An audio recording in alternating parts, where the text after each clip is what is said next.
a partir do 26.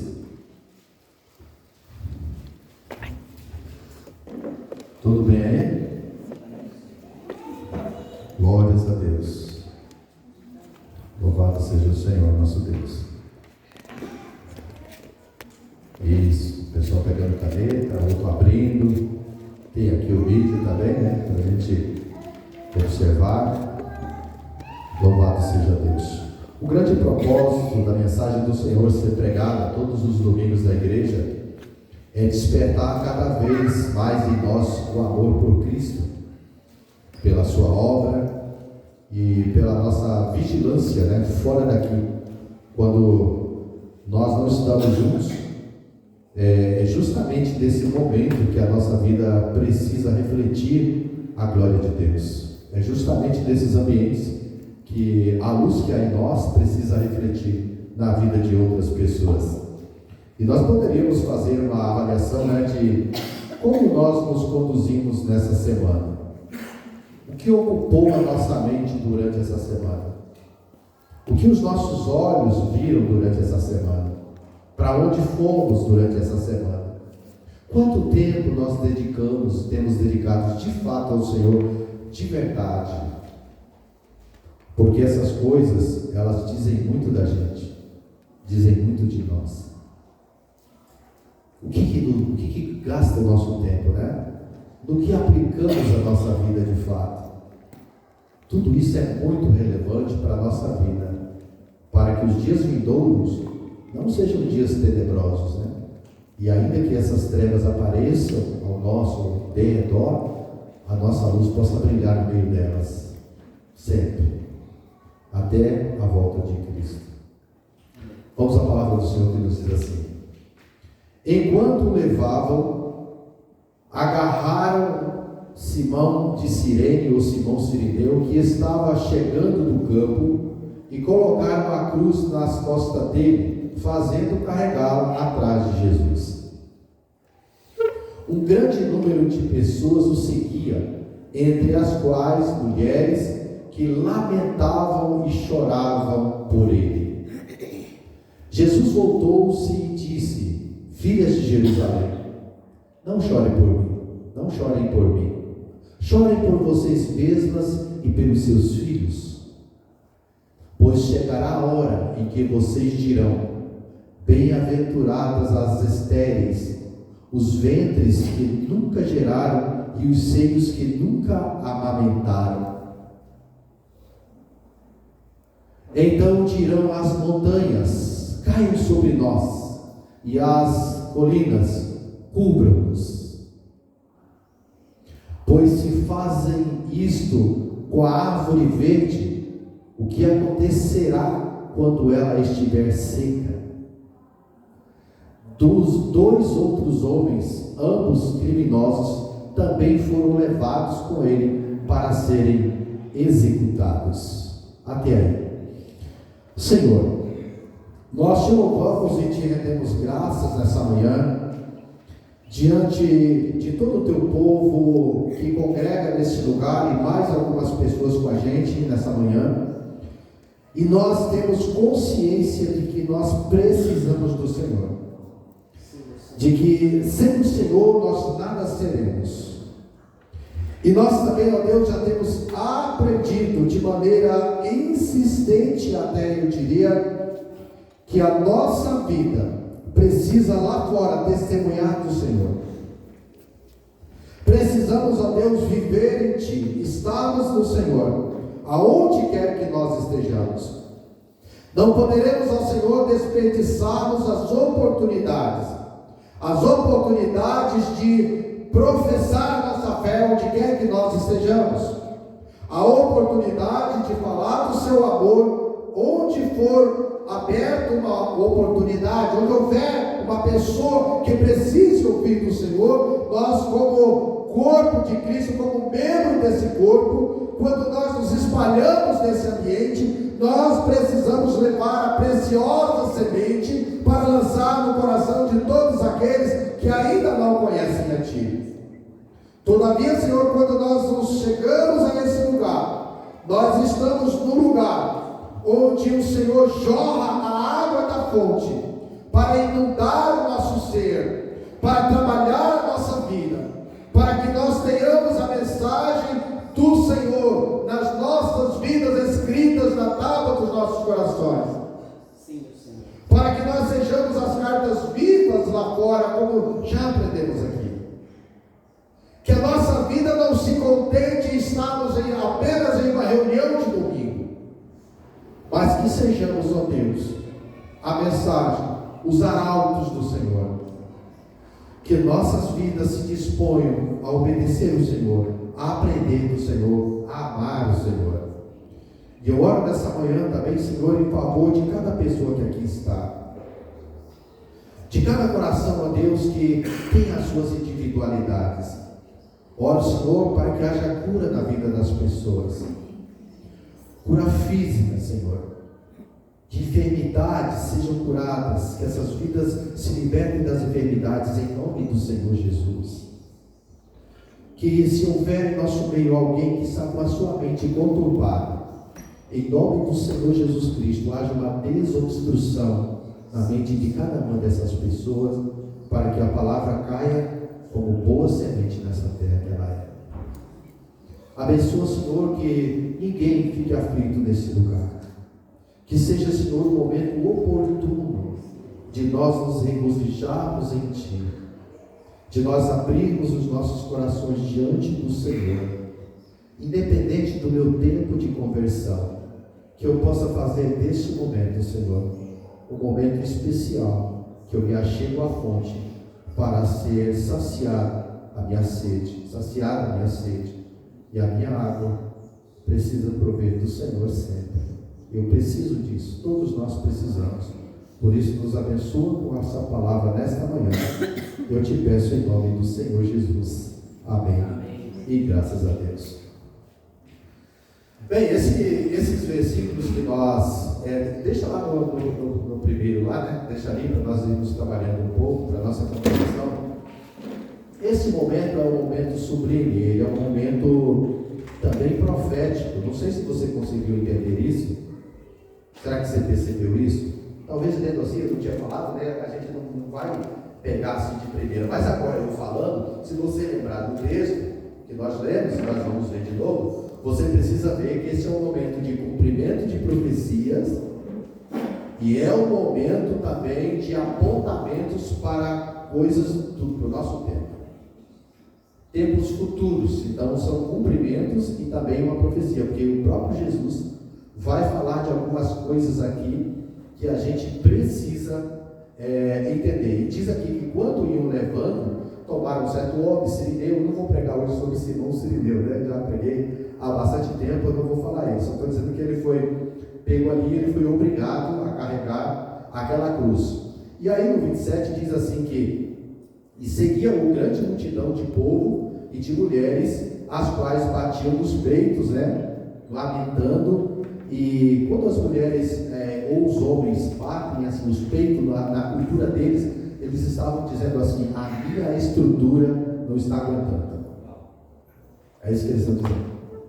Eles começavam, aí como o próprio Paulo disse, ele se esmurra, né? O batido no peito dizendo: maldito homem que sou. Ele está dizendo: a minha estrutura não está aguentando isso. A minha estrutura está abalada. E aquelas mulheres estavam fazendo isso porque a estrutura delas estava abalada, porque elas haviam caminhado com Jesus muito tempo, elas haviam alimentado o Senhor Jesus, elas haviam preparado aquela água boa lá na Galileia para ele lavar os pés e as mãos, fazer toda a sua asepsia, e haviam preparado também um lugar para ele dormir. Então, para aquelas mulheres que creram nele, que aprenderam a amá-lo de uma maneira intensa, para aquelas mulheres foi bem mais difícil, foi muito mais difícil para elas. E Jesus vai compreender isso. E elas estão chorando e elas estão lamentando tudo aquilo. Elas estão sofrendo com isso. E Jesus vai dizer para elas: não chore por mim. Como que faz isso, né? Como que elas vão fazer isso? Não chore por mim. As mulheres normalmente são mais emotivas, né? Tem uns homens aqui também que são bem chorões, mas não vai durar, porque é questão de ética. Vamos preservar isso, né? Na nossa vida, né? Para a gente não passar vergonha aqui, né? e não ficar feio para nós também. Veja no 28 ali, por gentileza. 28, diz assim, olha lá, é onde diz, Jesus aí voltou-se para ela e diz, filhas de Jerusalém. Quando ela está dizendo ele está dizendo filhas de Jerusalém, tem uma conotação, na linguagem delas vai entender, que Jerusalém já simbolizava também a casa de Deus, né? Então ela está dizendo, vocês que fazem parte da casa de Deus, então não chorem por mim, chorem por vocês mesmos e pelos seus filhos. Ela está dizendo assim, chorem por vocês mesmos pela vossa descendência, que vai alcançar tempos difíceis. Esse chorem por vocês mesmos, ele convida elas a uma intercessão, a orar pelas próximas gerações que viriam, que pegariam tempos muito difíceis também. E isso dando uma sequência para toda a humanidade. Aí veja o 29, ele diz assim, pois chegará a hora em que vocês dirão, aqui é profético o futuro. Porque o que Jesus está fazendo ali é um cumprimento, que ele vai ser levado, como o cordeiro mudo, ao matadouro, etc. Ou seja, não abriu sua boca, ou seja, não reclamou, não murmurou, porque vocês estão fazendo isso, né? Ele não fez isso. Aí ele está dizendo aqui, pois chegará a hora em que vocês dirão, bem-aventuradas as estéreis. Sabe por quê? Porque nos dias das grandes tribulações, as pessoas que terão que fugir, imagine para você, para uma mulher que tem filho, aí a Bíblia diz ainda das grávidas e das que amamentarem naqueles dias. Você imagina a situação que será para uma mãe, ela ter que fugir e ter o seu filho pequeno no colo, ou ter o seu filho na barriga. Imagina diante dela, isso vai se dar mais no governo do anticristo, é onde essa intensificação se dará. Então as mulheres que estiverem grávidas, ou as crianças, por que está sempre aí das mulheres? Porque a mulher que cuida mais dos filhos, ela que tem todo aquele cuidado, normalmente, principalmente naquele tempo. A cultura era bem diversificada, era bem diferente, né, da cultura que nós temos hoje. Então isso traria para as mulheres, ele não está falando só da vida delas, mas ele está falando de tempos futuros. Mas aquela geração precisava interceder pelos outros. Uma geração deixa um legado para outra geração. E quando essa geração não deixa um legado de bênção para a vida daquela geração, ela complica a geração seguinte. E nós estamos vivendo um tempo assim. Nós estamos vivendo um tempo em que muitos da nossa geração não têm uma preocupação com a próxima geração. Muitos de nós caímos no ponto, até mesmo sendo cristão, de egoísmo, onde nós não intercedemos pelas outras gerações. Nós não plantamos algo pensando para outro colher. Às vezes nós queremos plantar as coisas daquilo que vai beneficiar a nós mesmos. Então o que é meu, e o que é seu, se eu não puder adquirir. E aí vai complicando um pouco a vida. Nós entramos num ponto de egoísmo muito perigoso. E Jesus aqui ele está instigando essas mulheres a terem cuidado de interceder pela próxima geração.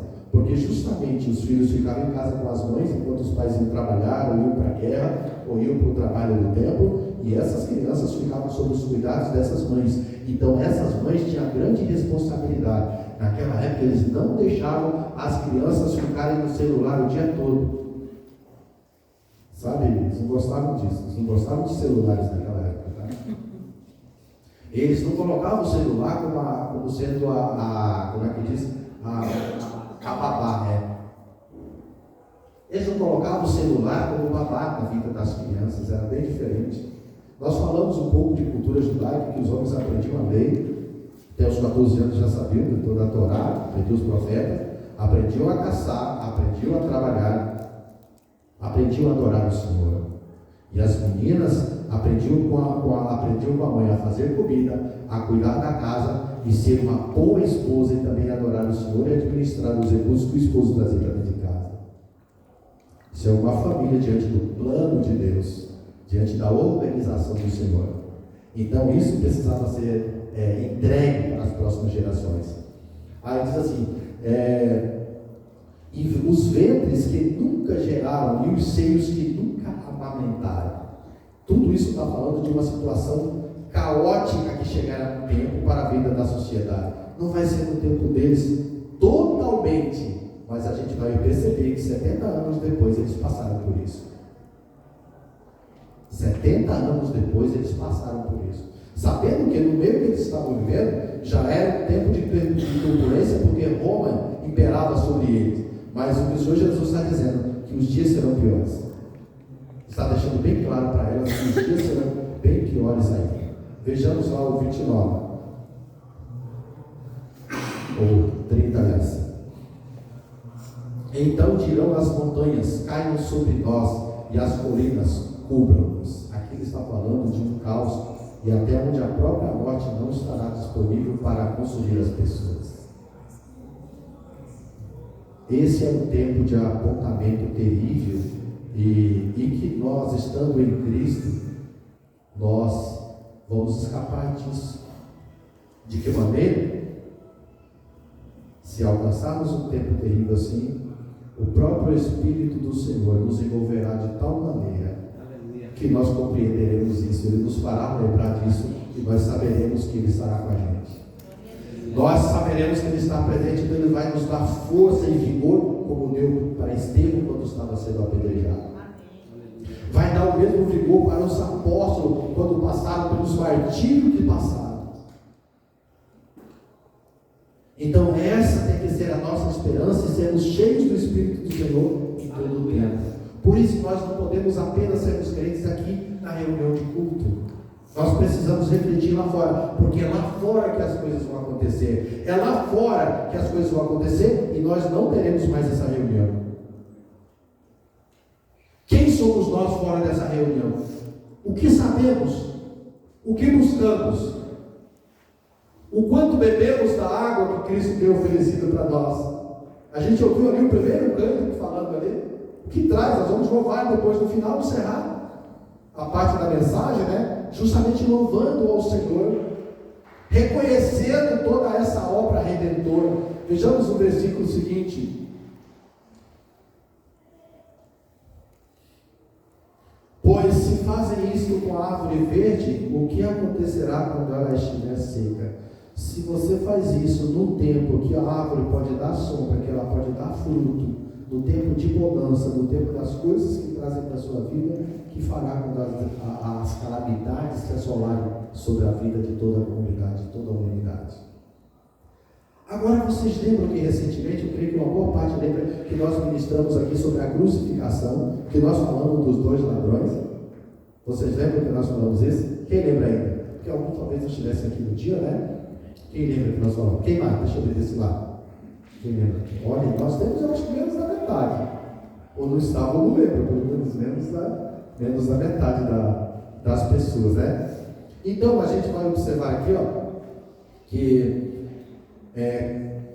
depois aqui no 33, eu vou ler.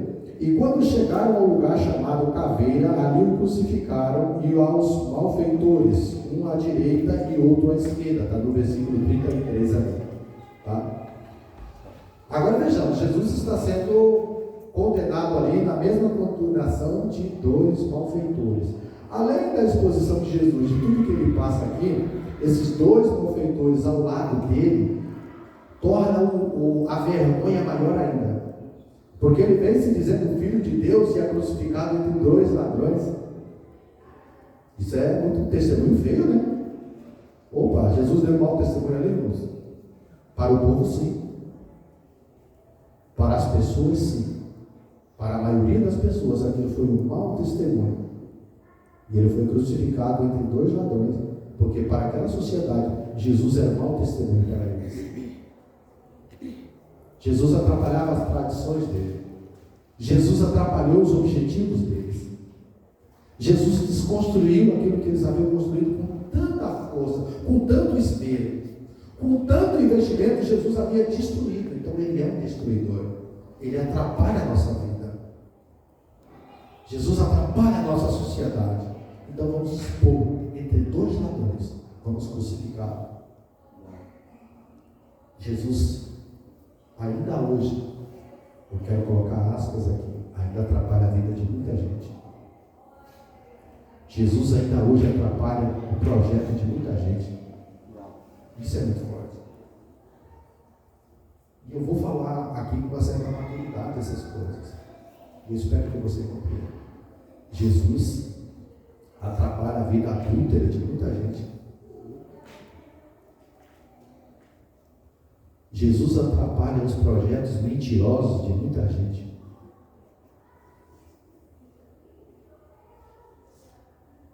Jesus tem cancelado muitas coisas na vida de muitas pessoas.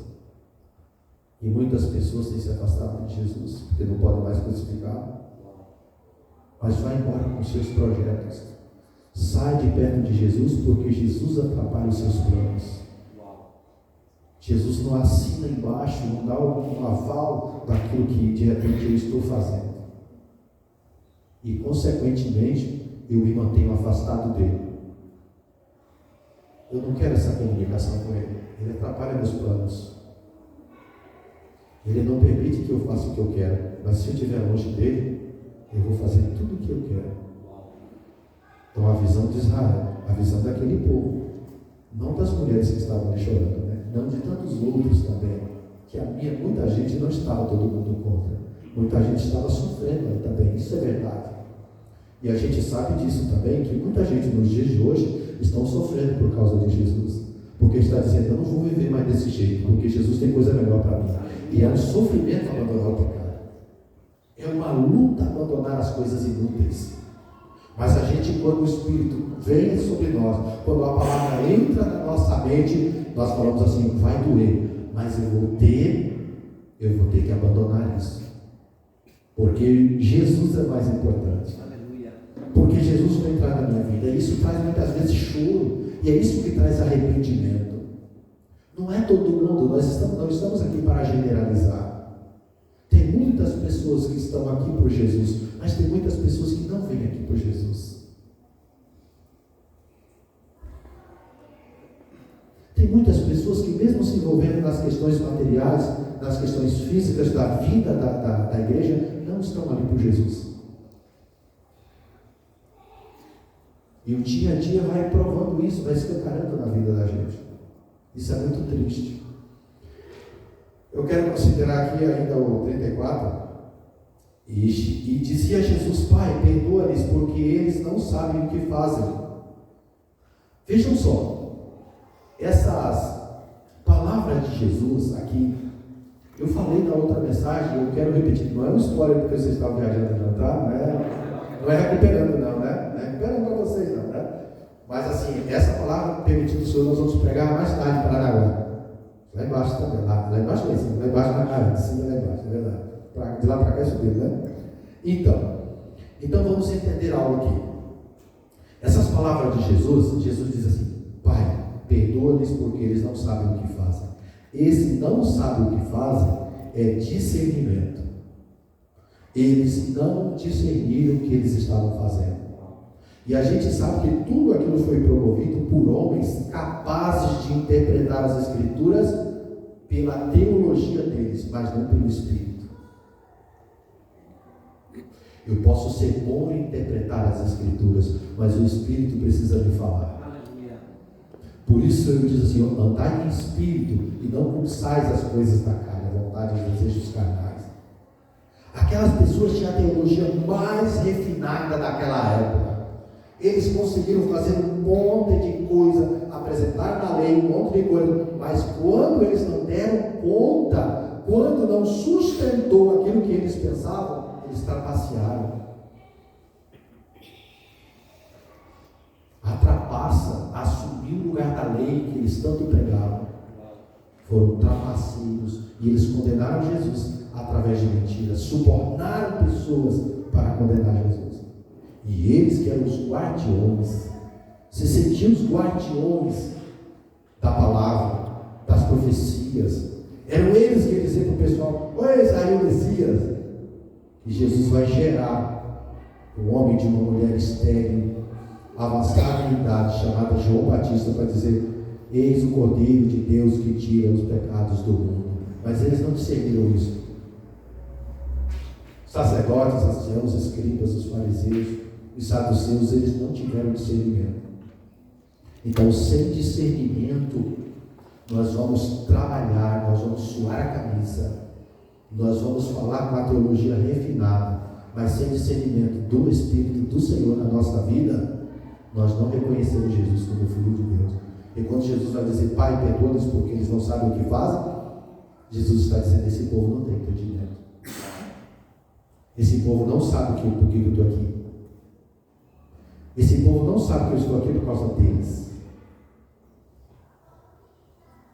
Isso é terrível demais, gente. Isso é muito terrível a gente olhar. E nos dias atuais a gente conhece muito menos das Escrituras do que aqueles homens aí. Com 14 anos o menino sabia recitar a Torá de cor, sem ler. Você imagina, quantos versículos você sabe? Não, deixa para lá. Vamos seguir. Vamos ao próximo. Alguém pode pegar alguém para mim, por gentileza, né?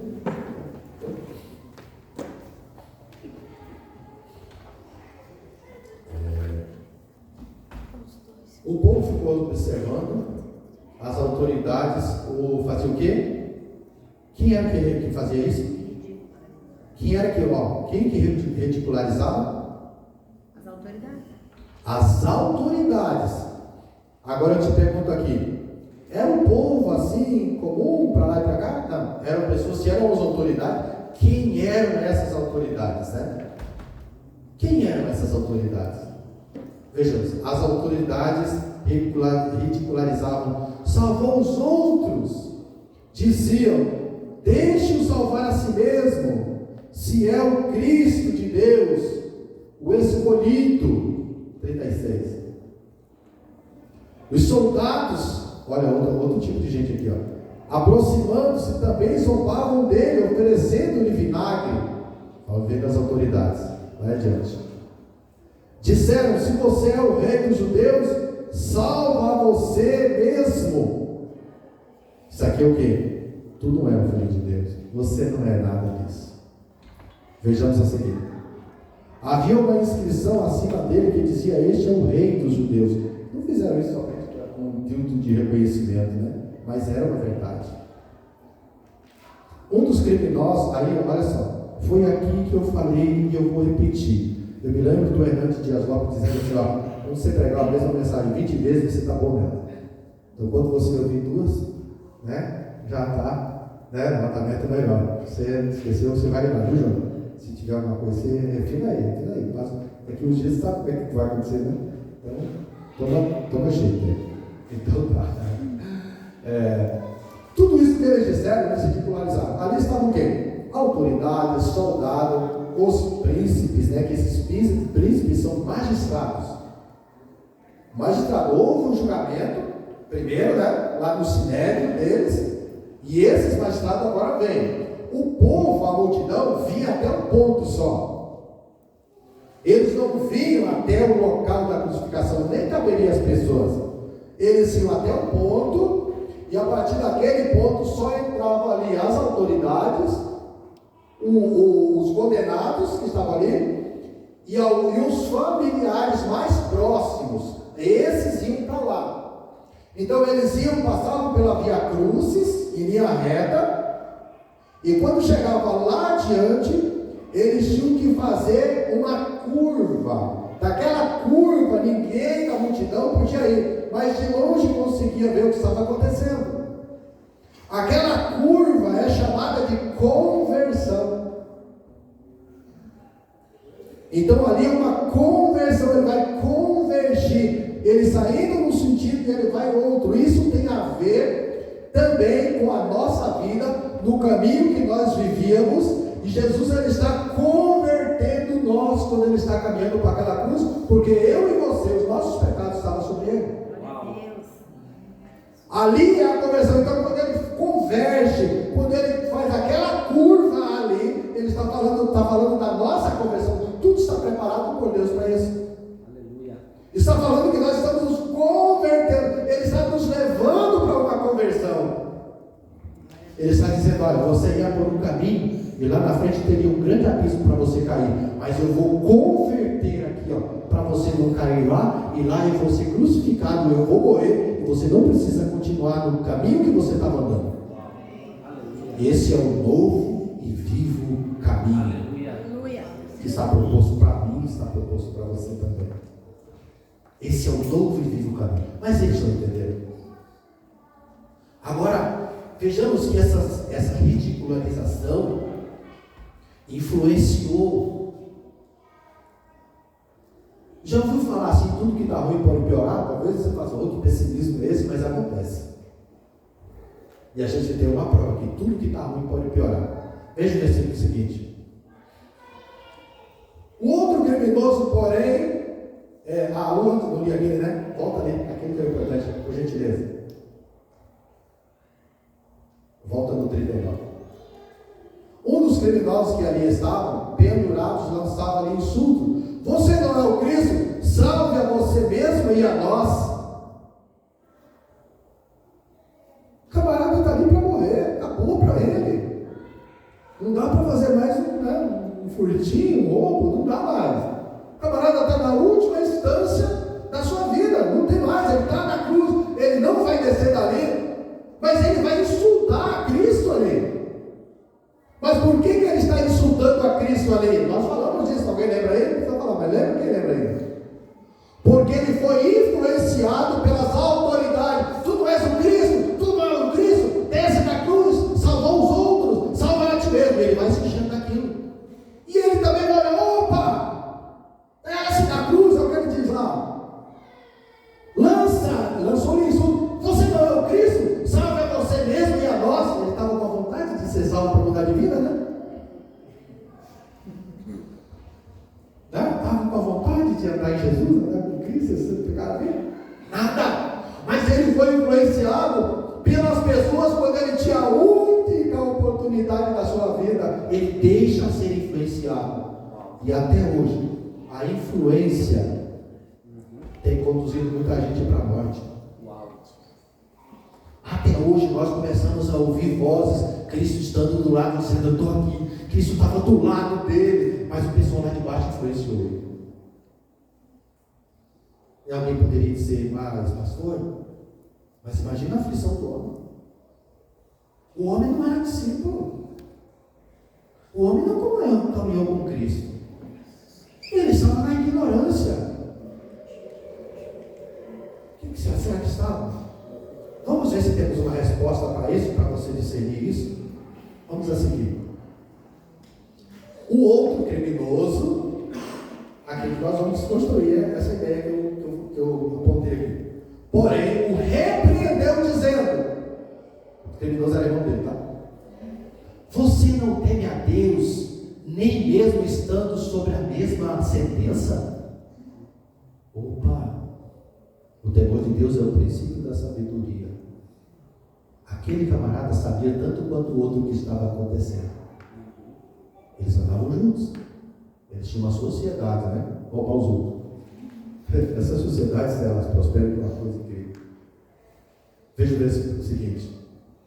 Somos punidos justamente pois estamos recebendo o que os nossos atos merecem. Segura aí. A primeira coisa que nós precisamos diante do arrependimento é reconhecer os nossos atos pecaminosos. Se eu não reconhecer os meus atos pecaminosos, que são por ações, por palavras, por pensamentos e por omissão. A omissão é um pecado e leva à morte. O camarada ali podia ter reconhecido, também não reconhece. Veja que ali são as palavras dele que vai condenar ele, quando ele podia usar as palavras para receber a salvação. Aí o outro disse ali, na parte final ali, mas este homem não cometeu nenhum crime, ou seja, ele sabia da história de Jesus ali caminhando para lá e para cá evangelizando as pessoas. Ele está dizendo assim, ele está condenado injustamente aqui, nós não. Condição do pecador, mas o pecador precisa reconhecer a Jesus como justo. Veja o que diz o próximo. Então ele diz, aí está, Jesus, lembra-te de mim quando entrares no teu reino. Aleluia. Agora, o que influenciou ele? O que influenciou ele? A multidão, o povo ali não foi. As pessoas ali não foram. O que influenciou ele foi algo que Jesus falou. Jesus disse assim, já no início, Pai, perdoa-lhes, porque eles não sabem o que fazem. Aí vem na mente, como Como que alguém está condenado, apanhou tanto, foi humilhado, e agora está aqui para morrer, e tem coragem de liberar perdão para os seus algozes, em favor daqueles que lhe bateram, em favor daqueles que lhe humilharam, em favor daqueles que o acusaram falsamente? Como que alguém pode liberar perdão para um povo maligno que foi seu inimigo? Aí ele tem o entendimento. Esse homem é o que ele diz ser. Não pode, porque eu não faria isso. As autoridades jamais fizeram isso em Jerusalém. Jamais viram a disposição de alguém perdoar. E Jesus tinha dito, ensinado várias vezes, né? Perdoai os vossos inimigos. E ali ele está cumprindo o que ele fala. Perdoa-lhes, porque eles não sabem o que fazem. Aí o ladrão tem o malfeitor, ele tem esse discernimento de quem é Cristo. E ele diz, Senhor. Aí a palavra Senhor, no contexto dele, é governo. Quando ele diz Senhor, ele está dizendo assim, eu sei que o Senhor tem um governo. E eu estou apelando para esse governo, essa governança que eu vou apelar agora. E ele diz, Senhor, lembra quando a mulher Fenícia veio lá atormentada, gritando, Jesus, Jesus, minha filha está miseravelmente, endemoniada, etc, e tal. E até que chega um momento, ela se prostra e diz, Senhor, salva. E aí Jesus diz, mulher. Então ela corria também atrás dele, porque reconheceu que ele era Senhor. E como o Senhor ele podia liberar para ela o que ela precisava. E aquele ladrão tem o mesmo entendimento. E ele diz, Senhor, e ele vai mais além, lembra-te de mim. Mas vejamos, no Salmo, não lembro exatamente agora o Salmo, queria lembrar aqui, acho que é 65, 5, não lembro bem, não põe para a gente ver, diz que na morte não há lembrança. Quem morreu não vai ficar lembrando do que está acontecendo aqui fora. Mas o que Jesus vai dizer para ele? O que ele vai dizer para Jesus? Lembra-te de mim. Sabe o que ele está dizendo? Você vai ser morto aqui, mas não vai ficar assim. Lembra-te de mim.